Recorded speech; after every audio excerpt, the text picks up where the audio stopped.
Hi, I'm Margaret Holzman, the designer of the Safe at Home blanket and many others.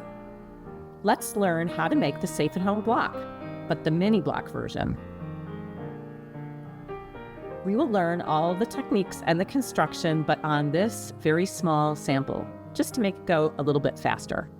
For the pattern, visit my website, theknitwit.org or Ravelry. Okay, let's get going.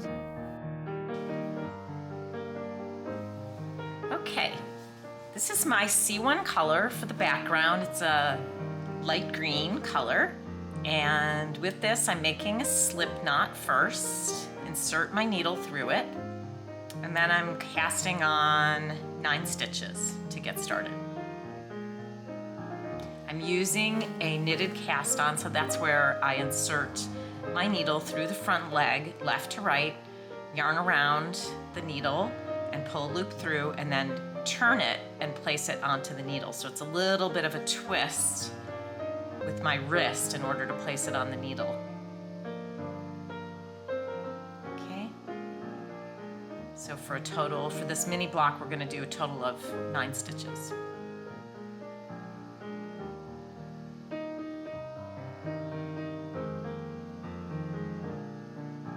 So this is my main ball of yarn. I'm going to need 2 balls of yarn of this color.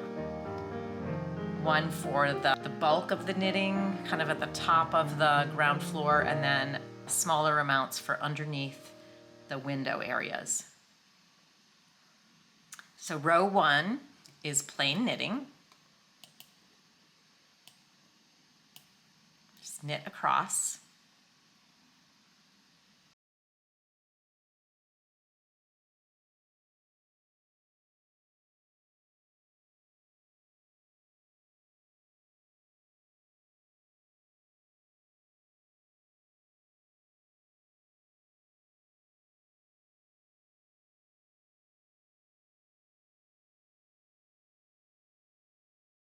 Now we're going to knit the first stitches, which is the area above the window.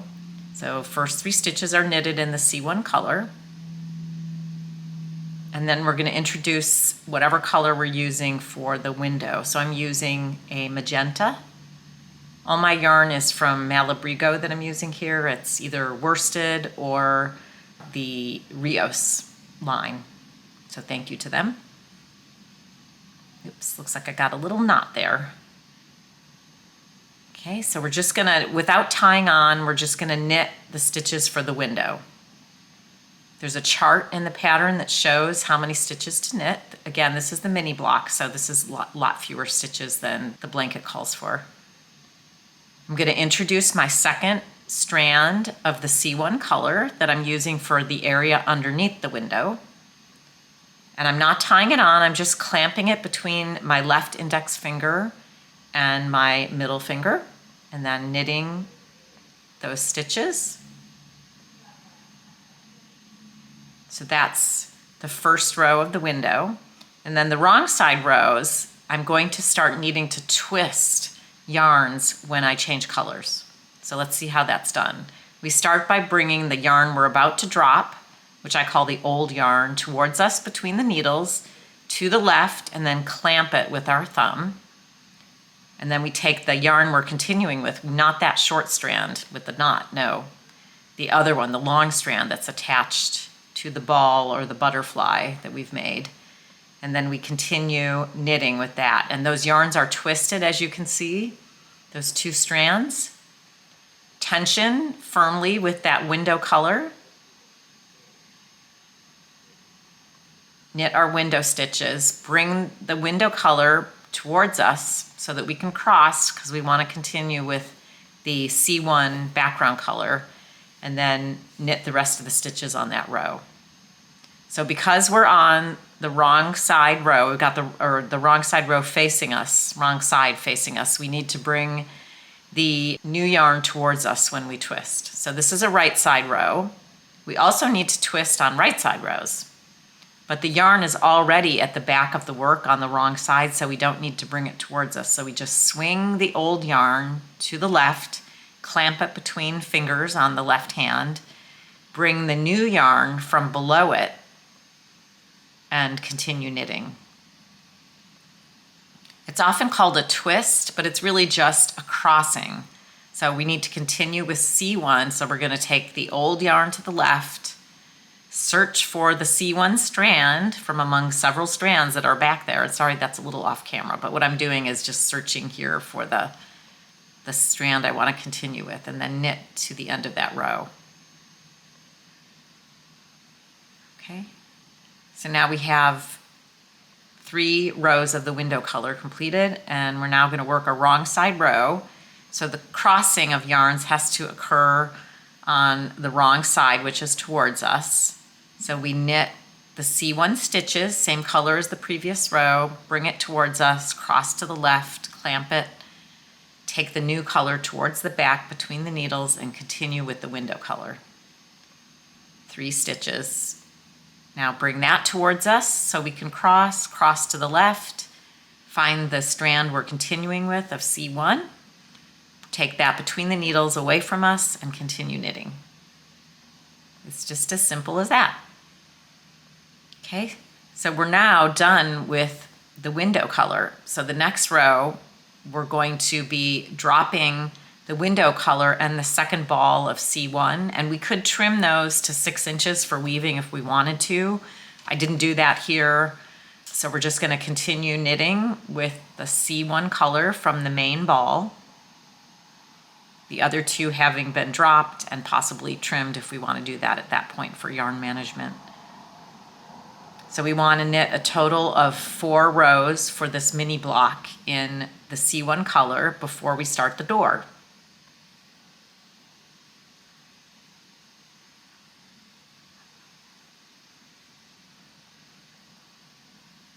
Now I have some instructions and video at the end of this video for weaving in ends using my preferred method, which is duplicate stitch on the wrong side of the work. And so if you want to use the bookmarks in this video, you can find that very easily.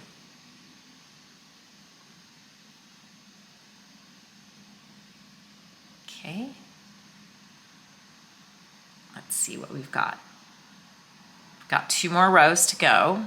So now when you're counting how many rows you've completed, just keep in mind that 2 knitted rows in garter stitch equals a ridge. And the ridge is that feature, kind of the bump that you see horizontally in your knitting. So every 2 rows equals 1 ridge. So there, now we've finished all of the ridges, 2 ridges that we need, and we're going to start the door. So we knit the first 3 stitches, which is the area above the door, in the background C1. And then we get our door color, which I'm going to use this gold. And we just clamp it between our index finger and 3rd finger and start knitting. And we knit all the way to the end of the row.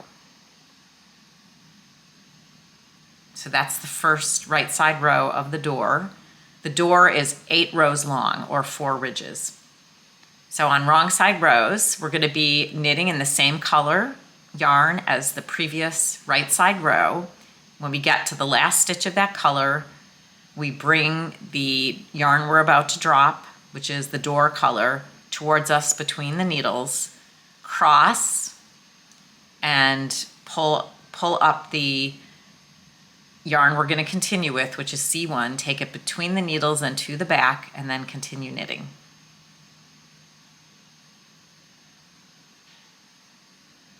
On right side rows, we knit to the color change, and we've already got the yarn at the back of the work on the wrong side in order for us to do the cross. The purpose of the cross is to interlock the 2 colors of stitches, or the 2 columns of stitches. If we didn't do this cross, they would be independent and not connected. So we just have 2 strips or columns of not related stitches, and that would not be good. And that's the whole purpose of the crossing, and it's the key technique in intarsia. So normally intarsia is worked in stockinette stitch. Here we're using it in garter stitch. And so it's a little bit more complicated in terms of crossing the yarn colors because we have to move them to always to the wrong side of the work when we're crossing. But hopefully this video and a little bit of practice will be all that you need to perfect that technique and get the hang of it. So here we've got 2 ridges or 4 rows of the door completed. So we need to do 4 more rows, 2 ridges, and then we've got the door done.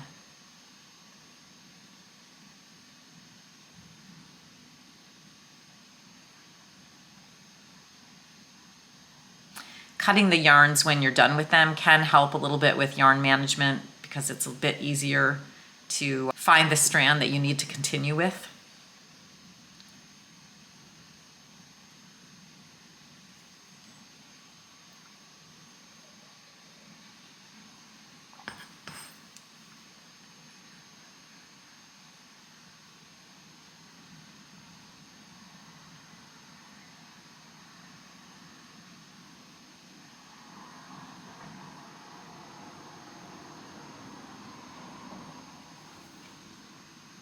Okay, so now where are we? We've got 3 ridges completed of the door and we need 1 more ridge. So that'll be 2 more rows, a right side row and then a wrong side row.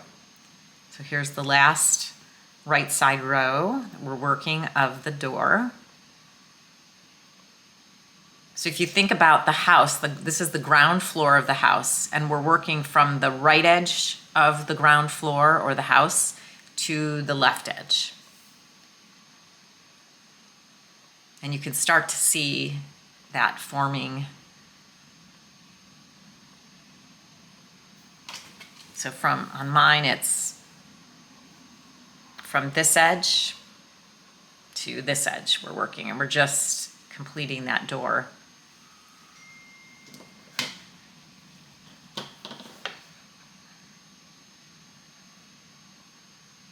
Okay.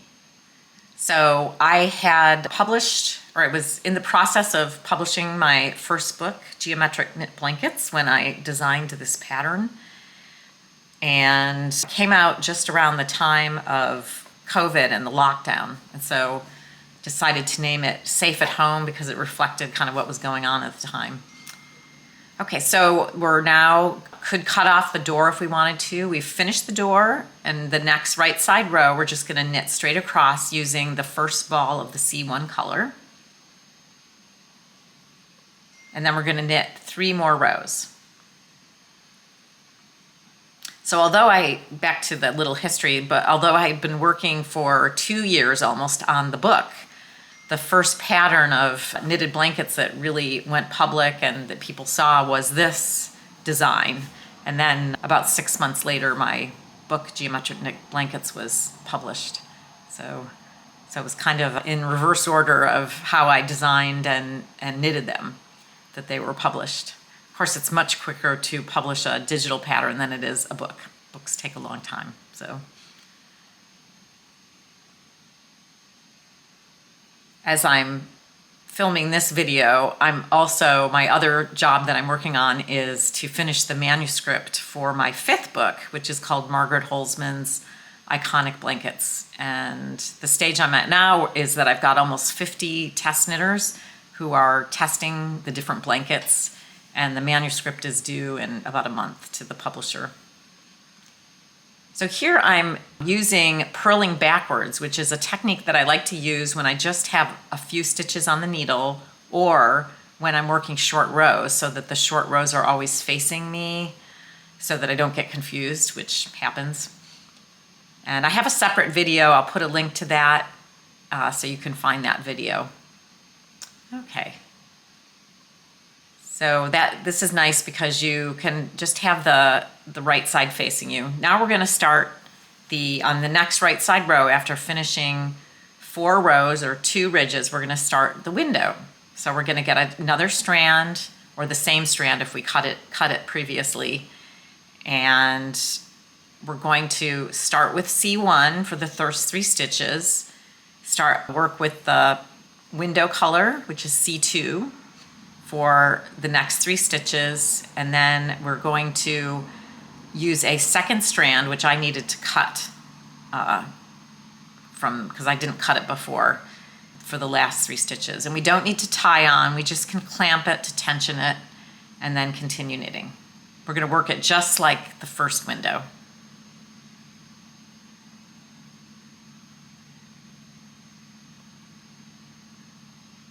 So again, wrong side rows, we just work the same colors as the previous right side row. Green stitch is worked as a green stitch, magenta or window color is worked as magenta, crossing on the wrong side. We always have to move our working yarn away from us when we're knitting. It can't be towards us, that's the position for purl.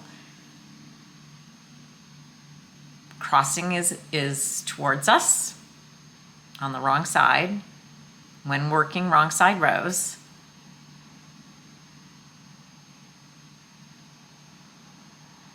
Okay, so we have 2 more rows to work for this window, a right side row and a wrong side row.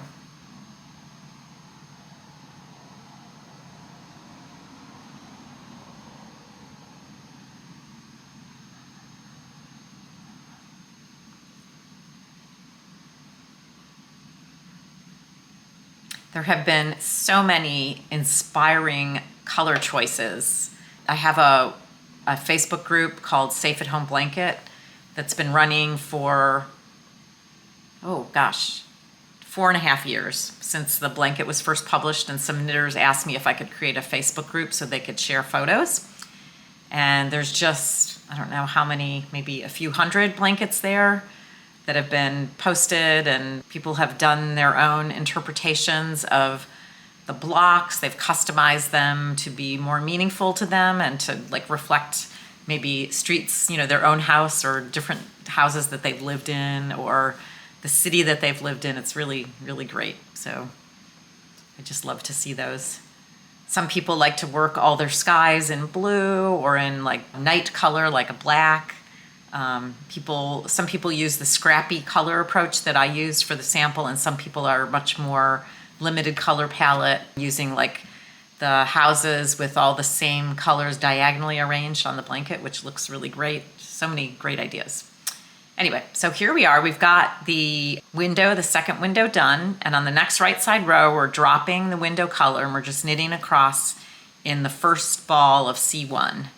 We can cut the window color to 6 inches for weaving, and the area of C1 underneath the window also to 6 inches for weaving if we want to at this point. I did not do that here.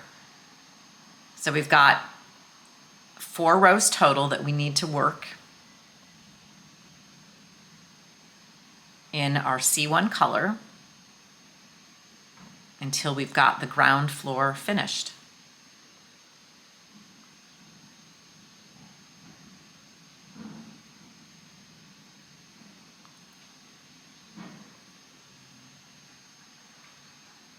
Now you could work this size in a chunky weight, perhaps, for a blanket block that would be similar in size to the main pattern, maybe.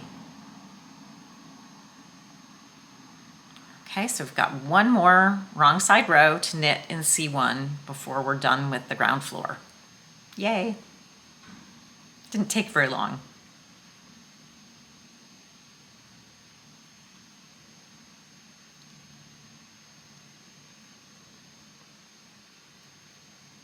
So once we finish this row, we're going to put these stitches on a holder, which I often just use a scrap of yarn because it's flexible and convenient. I find that the stiff needle type holders get in my way. So I usually just thread a piece of scrap yarn onto a tapestry needle and insert it. And so that's what I've done here. I just have those stitches put onto a little piece of scrap yarn. And now I'm going to continue with the roof. And so the C4 color is the color that we used for the roof. The roof has 2 colors. It has the color C4 that we do the pick up and knit in. And here I'm looking for the appropriate knot at the end of my ridge to stick the needle through for my pick up and knit. I clamp the yarn with my left index and middle finger, and then I'm going to insert my needle through each knot at the end of the ridge. I often call that a bump. So we're inserting through each one to get the roof stitches. We use the same tension as we do for our knitting, the same size needle. And that knot, you can kind of open it up at the end of the ridge to show a little hole, and that's how you know what you're going through. I like to insert through that knot because there's 2 strands rather than 1. If I go through 1 strand between the ridges, I'm not going to get enough stitches. I'm going to be short 1 stitch. And also, by just going through 1 strand, there's just that strand could pull in your knitting and distort the knitting or pull it out of shape, or you could get a wonky loose stitch. So I like to go through that knot because it gives me 2 stitches to go through, and it's a much firmer attachment, especially around the corners or the end of the pick up and knit. So whenever you're doing pick up and knit, as you get towards the end, make sure you count your stitches. Now, if you have the wrong number of stitches, but you like the way it looks, you can do a knit front and back or a backwards loop increase to increase a stitch, or you can do a knit 2 together to decrease a stitch on the first wrong side row. So the first wrong side row is going to be just plain knit in the C4 color.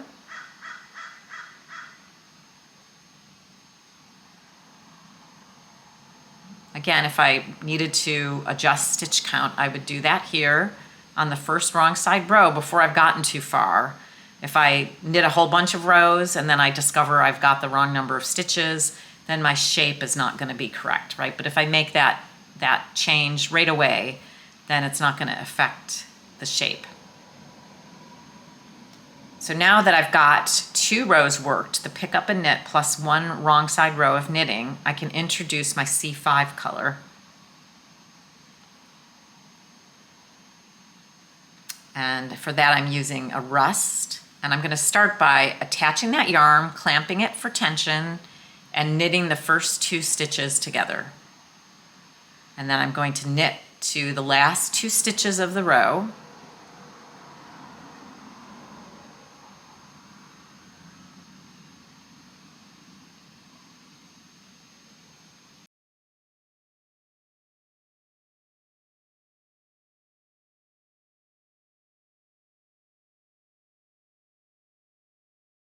SSK, slip, slip, knitwise, insert left needle, left to right, yarn around, pull through a loop. That also decreases 1 stitch, and it's the matching decrease for the knit 2 together. All wrong side rows are plain knit in the same color as the previous right side row. So just knit to the end. And we're not going to cut yarn until we're done with the roof. So we're going to just drape the yarn that we're not working with along the right side to the next use. So we're going to drop this rust C5 color and continue with the C4 color, which is that greenish blue. I think it was originally called Vase. I think it might have been discontinued. Malabrigo worsted color, which is really a cool color. All of their colors are cool, and they all look good together. That's the amazing thing. Okay, so we're going to knit to the last 2 stitches, and we're going to do an SSK. And it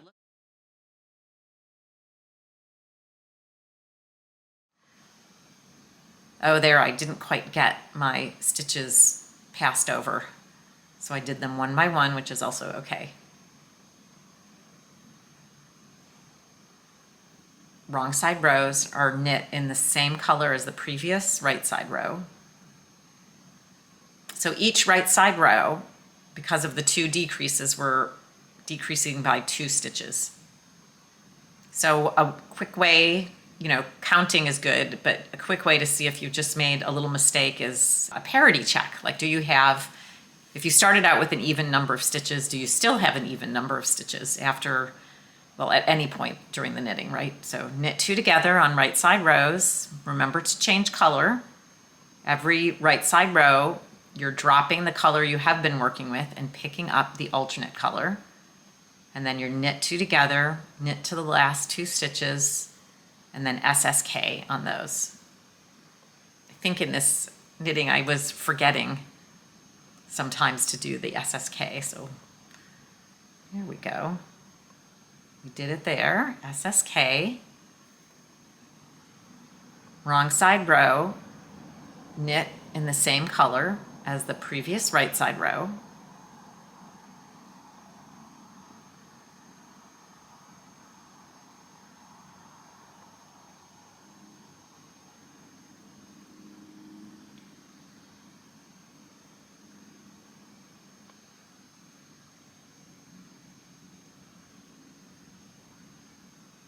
And then right side rows, we change to the alternate color. Don't cut anything. Here I'm doing my little check.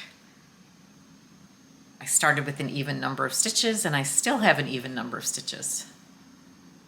Let's knit 2 together, knit to the last 2 stitches.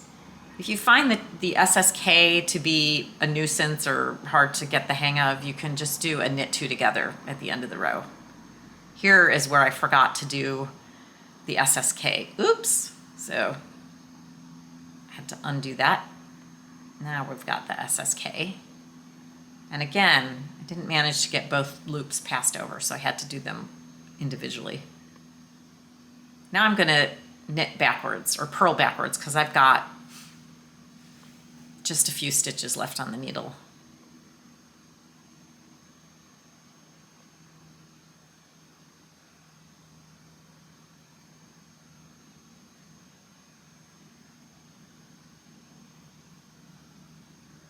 I also like to work on wooden needles when I have a small number of stitches. And the reason for that is that the wooden needles are much more sticky, and when you only have a small number of stitches on the needle, there's not much friction because there are only a few stitches to create that friction. So the wooden needles help to, so that each stitch is a little bit more sticky to the needle, and it helps a lot. So that's why I'm using wooden needles here.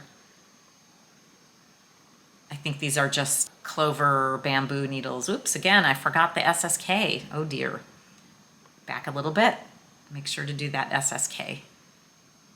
And then some more purling backwards instead of turning and knitting the wrong side row. And again, you can check the video for that if you want to see how that's done. It took me a while to get the hang of that, but now I kind of do it automatically, especially when I get down to like 5 or so stitches. And especially when I'm doing short rows. Because boy, can I get confused when I'm doing short rows. SSK at the end.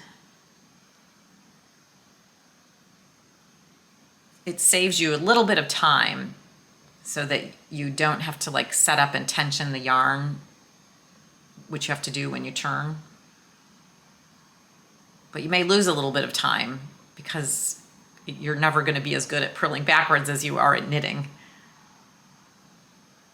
So it might be a wash, but okay. So now the last right side row before we finish off was a knit 2 together SSK, and now we just turn and we knit the last 2 stitches together on the next wrong side row.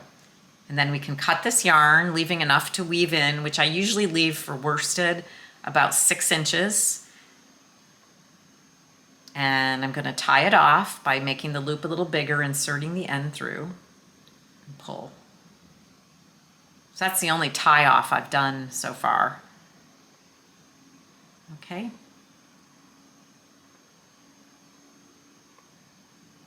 So you can see on this piece, I sneakily wove in most of the ends off camera, which is why you don't see a whole lot of ends. You only see the ones for the roof there. Okay, so now we have the ground floor and the roof completed, and we're ready to move on to the skies. Now I've woven in the ends for the roof as well, just to keep things neat so it's not distracting for you. So we're gonna use that, I'm using this kind of minty blue color for the sky, and I'm going to the bottom right edge of the roof where I started out with the C1, and I'm pulling a loop through. This is a pick up and knit on the right side. I'm going to use the cadence of bump, bump, leg. And so what I mean by that is I'm going to pick up in the first two ridges and then the leg between the second and the third ridge. It's a little difficult to identify it because there's also a draped yarn there. So, and then I'm going to do again ridge or bump, and then the next ridge or bump.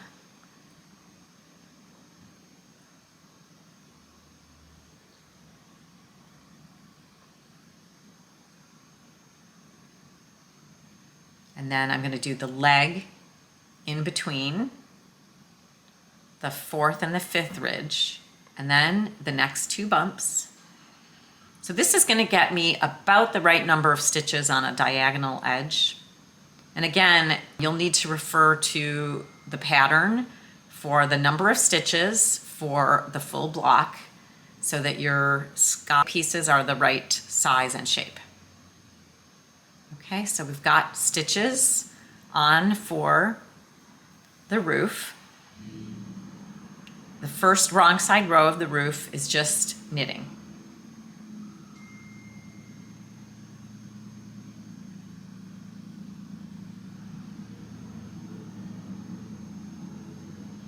Just knit to the end.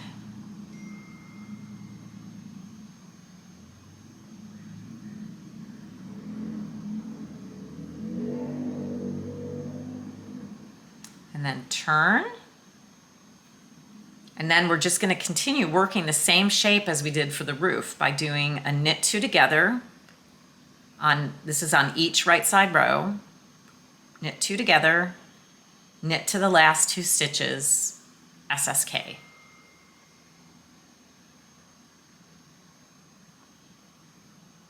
Now this Rios yarn that I'm using here for my sky is a little bit thinner than the worsted yarn, so I think my skies end up looking a little bit small-ish just because it's thinner. Right, wrong side rows are just plain knitting. So this, in geometric knitting, this is just a simple triangle. The two angles at the bottom of the triangle are 45 degrees, and at the top where we're going to tie off, it's 90 degrees. So you can see it's just very simply created by just doing a decrease at each end every other row. I place those decreases on the right side rows.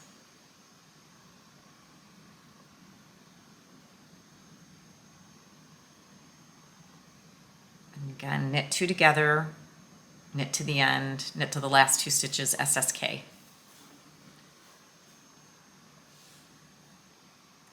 In the pattern, there's also instructions for working two skies together between two adjacent houses.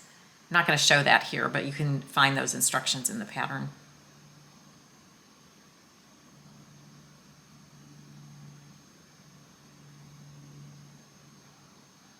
Right side rows, knit two together, knit to the last two stitches, SSK.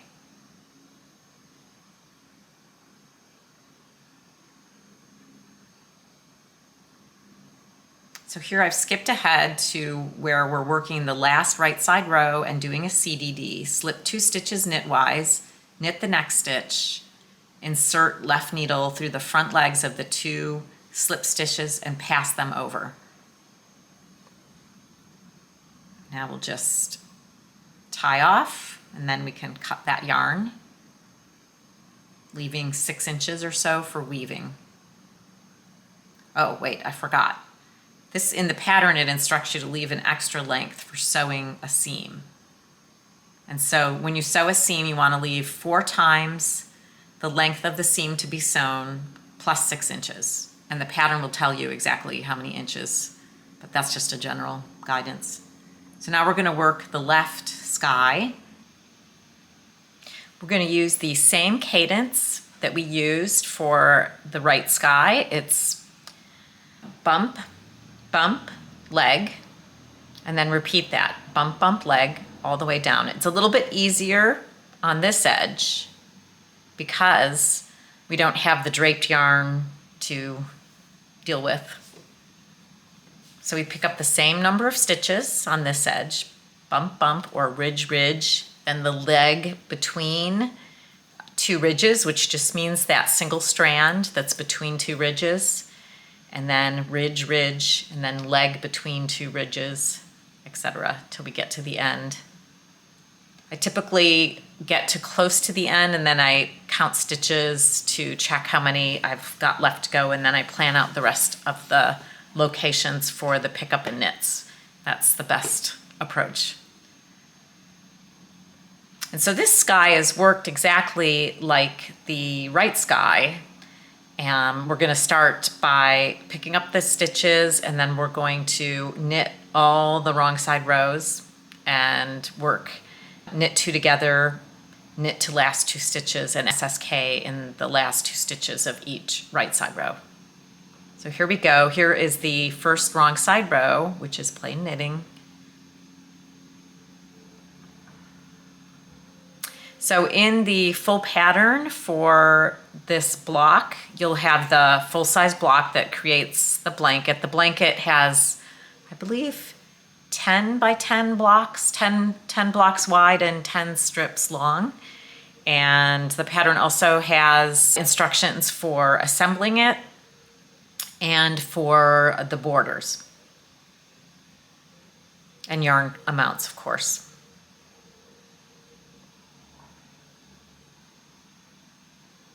So this is, we're working on a right side row with knit two together, knit to last two stitches, SSK.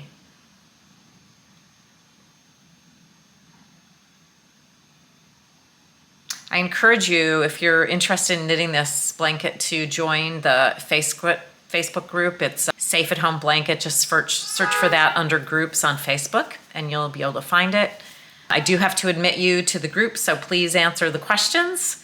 And yeah, you'll join many people that are there already who are knitting the blanket or who have knit it. It's a very safe space. We only allow posts about this particular pattern.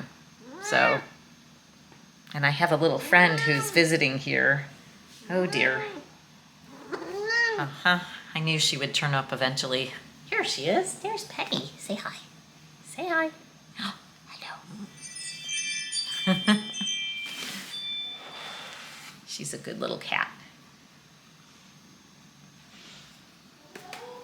And yes.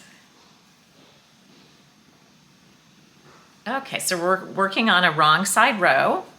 We're getting close to the end, just a few stitches left.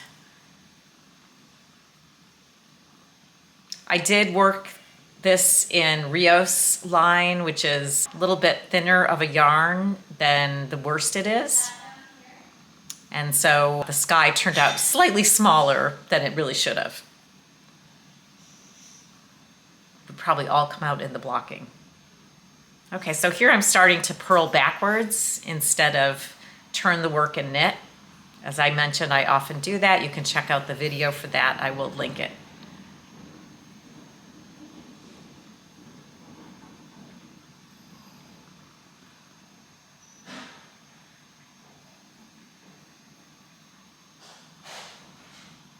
Okay, so the last little bit, knit two together, knit one, SSK over the last two stitches. And then we just need to knit second to last row, wrong side row. I'm purling backwards instead of turning and knitting for the wrong side row. And then the last is to CDD, central double decrease, slip two stitches knitwise and together, knit the next stitch, pass the two slip stitches over while tensioning the knitted stitch. And now we're done with the left sky and we can tie off. We need to leave a short tail. I believe the pattern says how long for the full block. Here I'm just measuring based on 3 times the length of the seam to be sewn plus about 6 inches for weaving. Okay. So now we're done with the block. It's kind of cute. I hope you think so too. Okay, so there's the back. Again, I've already woven in all the stitches, so it's looking pretty tidy. And I made little butterflies out of those long ends just to manage them a little bit better. So now I'm just inserting my needle through the stitches on my yarn holder so that I can continue working the next house. So notice I'm inserting from the bottom of the house up. That's so that I'm ready for working on the right-hand side, because the first row is a knit row on the right-hand side, and it will be with the new color for the ground floor. We'll be knitting 4 rows before we start the window. A right side row, it'll be right side, wrong side twice before we start the window. Looks like I'm still struggling to get those stitches on the needle. Phew. Okay, undo it, and now we're ready to start with the next house. Yay. Okay, so I'm gonna be knitting with a new color for the next house. Here I've chosen, I don't know what color that is, a rust color for the next house. Again, so you'd do 4 rows of knitting before starting the first window. I still have my little friend here. How you doing? I think my daughter just arrived with her dog, and that's why the cat is up here. She doesn't see that dog often enough to really be used to it. So we have to separate them because there's always a kerfuffle. Okay, so now we're going to go into weaving. So here we have, going back a little bit in time, we have the ground floor with all those ends needing to be woven in. So I use Susan Bates finishing needles for my weaving in because I like the pointy ends, how easy they are to thread, and also I enjoy the fact that I don't have to have a very long end to weave in. I can weave in with about a 2.5 inch shorter end than I would otherwise, so I can save yarn if I'm playing yarn chicken on something. So I really, really like them. I usually buy multiple packages at the same time. That blue colored needle is perfect for the medium weight yarns, like a worsted weight yarn or DK. So here I am, I'm just tying, I'm inserting my little scrap piece of yarn to serve as a holder, and I'm tying that while I do my weaving in. So those stitches, as I mentioned, are waiting for the next block. Okay. So now this end of the video is going to show the weaving in of all these ends. You may get the hang of it after just seeing a couple, but I do show all of the weaving. So here we go. First, observe there's a little hole wherever I attach and cut yarns, new yarns for Intarsha. And so I'm going to close up that hole by judiciously sewing a stitch. So I just kind of inspect that and I decide where I'm going to take a stitch so it's invisible. Of course, it's always on the back that I'm doing this. And then I'm going to do my duplicate stitch starting up through a smiley face on the ridge and then following that around, going back the next smiley face underneath the stitch below,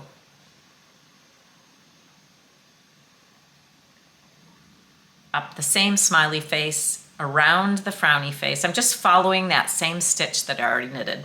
And then when the yarn end gets to be kind of short, like maybe an inch long or the same distance as the stitching that I've done, I turn the work around and I use that sharp needle to poke through, separating the duplicate stitches from the original stitches, and I bury the yarn end in that little channel that I just made. If the yarn end is a bit long, I can cut that. A lot of times wear and stretching will just cause that to come right back in. Now I'm working on the next little strand that needs to be woven in. that's by the window. And again, I close up the tiny little hole where I attached the window yarn.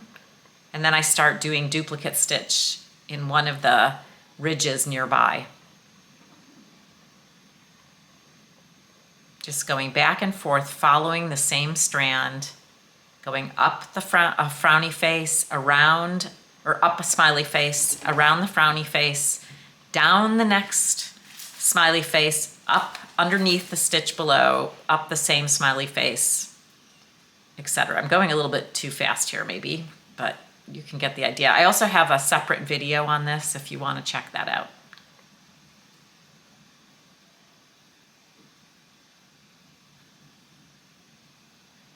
And then here I'm inserting that tiny yarn end back through. Now normally I like to do 5 stitches in duplicate stitch. Here I'm only doing 3. That's just because this window is so small. And I only want to do duplicate stitch on an area that's the same color as the yarn that I'm trying to weave in. And so that little area is so small that I really only have room for 3. So first I always start by trying to close any hole that I see there. I then move the yarn end to the place I want to do the duplicate stitch, and I start with up a smiley face, around the next frowny face, down the next smiley face, under the stitch below, and then up the same smiley face, and then I just continue that.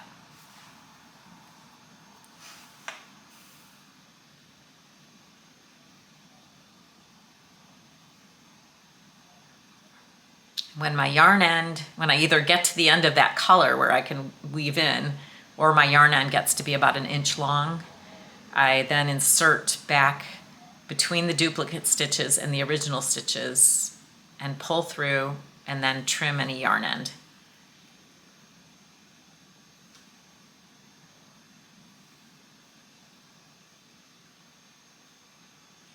I do not own any stock in Susan Bates or in this particular invention. I just think these are really great. I once contacted the woman who designed these needles and talked to her, and she told me at the time I was feeling like they really should have made these needles metal. That was before I started to fully appreciate how easy they were to thread because they stretch to open. And she said that she also had intended for them to be metal, but that the Susan Bates company decided to make them plastic. But I actually kind of think now that that was maybe the right choice. Although they can eventually wear out.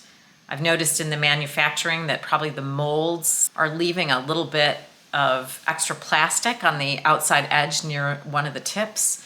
And I usually cut that off with a paring knife just to smooth it, so that it doesn't snag on my yarn.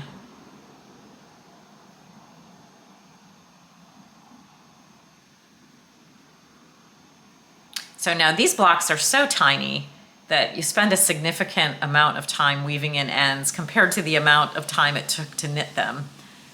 Not quite as long, but yeah, I think based on my video, it looks like I spent 16 minutes weaving in these ends and about 20 minutes knitting the block. So now that's going to be a different, you're not going to spend as much proportional time weaving in on the block that's in the pattern. So if you made a pillow top, you wouldn't have to do any weaving. You could just tie the ends and then complete the pillow top, because all your ends could be on the inside of the pillow. That would be a benefit. Or if you backed your blanket, my book, Margaret Holzman's Iconic Blankets, that comes out in December 2024, is going to have instructions for backing blankets. So that book is going to be coming out from Stackpole, and it has this pattern. It has the 7 other patterns that were in the Safe at Home book, plus 9 other of my patterns, 2 of which are new. So it has all my holiday patterns, and it also has a 20-some page video tutorial at the end of the book showing all the techniques that I use to make the blankets. So I'm excited about that coming out soon. So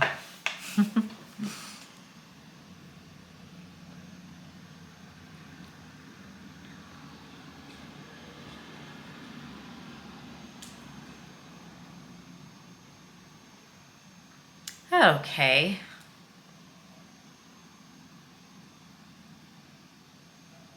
Well, my cat has settled down over here on top of a bunch of things that you would think would not be comfortable for a cat to sit on, like cords and knitting needles and I don't know what else. So she always finds the most unlikely things to sit on. She likes to, I think, she's curious about how things are gonna work for laying down on and taking a nap. So here we're getting to closer to the end, maybe past the halfway mark of weaving all these ends in.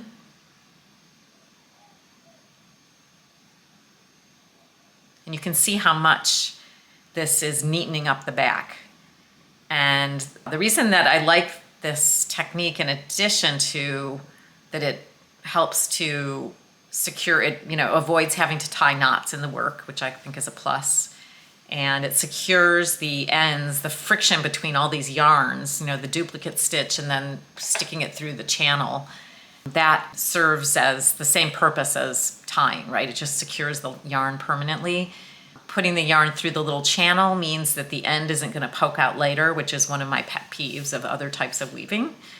And also, because you're duplicating the stitches, you're not introducing a new texture on the back of the work as you would if you, for instance, just went through all the ridges, right, and did kind of like what would that be, a whip stitch through the ridges. That would distort the ridges, and so some of the stitches on the back would look different from other stitches and from the front. And so this, because you're duplicating, you're, maintaining the same texture of knitting, which I think is really a plus. And it makes me really proud to show the back side of my work because I feel like I have spent the time, the effort, and used the best technique possible for its appearance.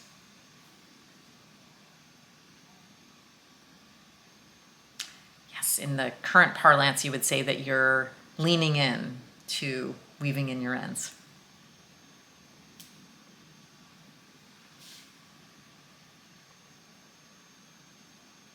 For me, I like to do my weaving as I go along. I don't leave it all to the end to do because I don't think that I would want to spend, hours and hours or days and days weaving in ends. For me, it's better just to do that as I'm going along. It's not like I apply that philosophy a lot in life, but yeah, I do with this weaving end. I also just really like my work to look neat as soon as possible after knitting it, and yarn ends hanging off just doesn't appeal to me. Now it looks like we're getting a little closer. Just looks like 4 more yarn ends to weave in. We've got 2 window ends. Again, starting out by closing any little hole where we attached yarn first. You just kind of go to the first stitch of the other color that's next door and go through that before you start weaving in your ends.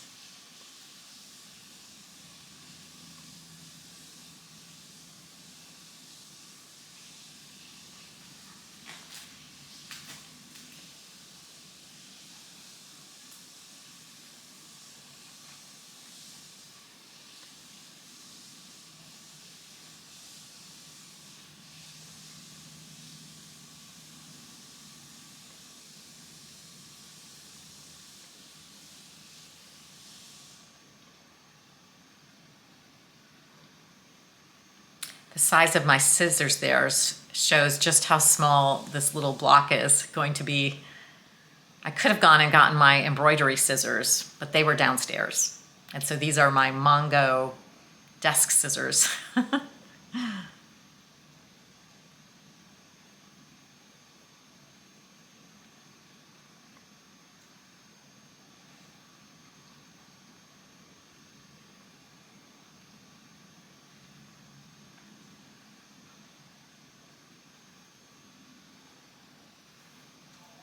So we're getting there.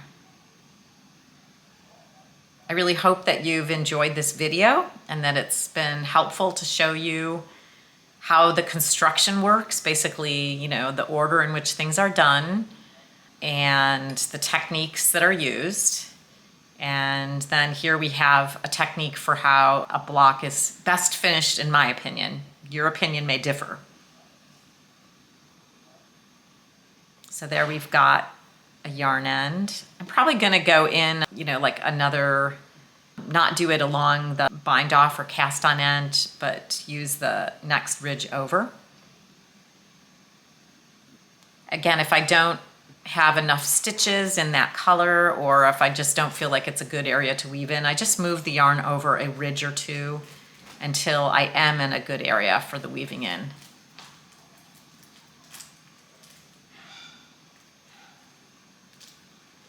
If you're still listening, that's great.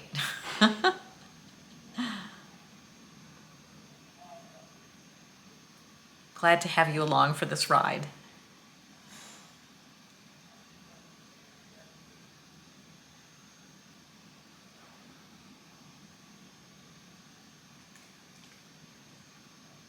You just stretch it, and those yarn ends will often almost recede or fully recede into the channel. Doesn't that look good? That makes me happy to see this.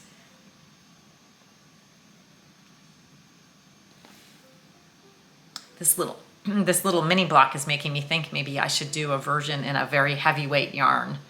I guess it could be like 2 strands of worsted together, or it could be a chunky weight or an extra chunky weight. But again, the proportion of weaving would be high compared to knitting.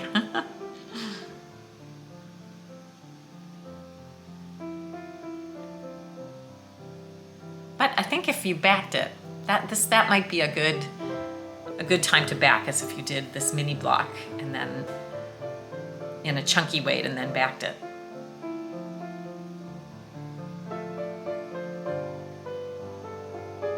Now we're almost done, just that one little piece left to weave in. Yeah, I'm doing that right next to those stitches on a holder, but I can still go under a stitch. I can still find that.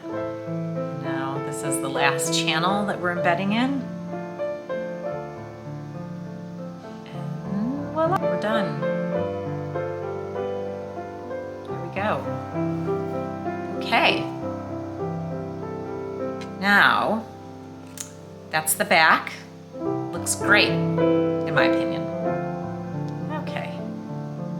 So here I have just a last little bonus item, which is the unwinding of the little butterfly. So I found that rather than using those clunky, what are they called? Yarn bobbins? Yarn bobbins. I just wind the yarn around my fingers till I have about 4 or 5 inches left, and then I go around the middle of that a few times, and then I tuck that end into the part that I've wound around the middle and pull it. And then I slip it off my fingers.